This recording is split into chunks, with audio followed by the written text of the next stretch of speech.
In digital Marathi, जनतेच्या हक्काचं व्यासपीठ। विविध ठिकाणाहून मोटरसायकल चोरी करणाऱ्या 6 आरोपींना उल्हासनगर क्राइम ब्रांचने अटक केली असून त्यातील 6 आरोपी अल्पवयीन आहेत।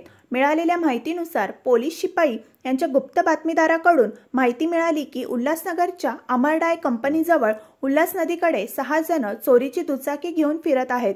त्या अनुषंगाने वरिष्ठ पोलीस निरीक्षक अशोक कोळी यांच्या मार्गदर्शनाखाली सहाय्यक पोलीस निरीक्षक Baban Bande, Ashok Pawar, police head constable Rajendra Thorve, Yogesh Wagh, Mangesh Jadhav, Amar Kadam, Ritesh Vanjari, police शिपाई संजय शेरमाले, प्रसाद तोंडलीकर, रामदास उगले व अविनाश पवार यांनी तात्काळ सदर ठिकाणी जाऊन सापळा रचून त्यांना ताब्यात घेऊन विचारपूस केली असून आंबेवलीच्या इराणी परिसरातील आरोपी भोला इराणी याच्यासोबत पडगा, कल्याण तसेच अनेक ठिकाणाहून दुचाकी चोरी केल्याची कबुली दिली आहे।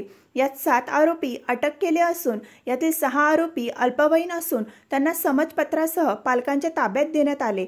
तसेच आरोपी हर्षद सुपे याला ताब्यात घेतले असून याच्याकडून 3,90,000 रुपयाचे 8 मोटरसायकल हस्तगत करण्यात आले आहे।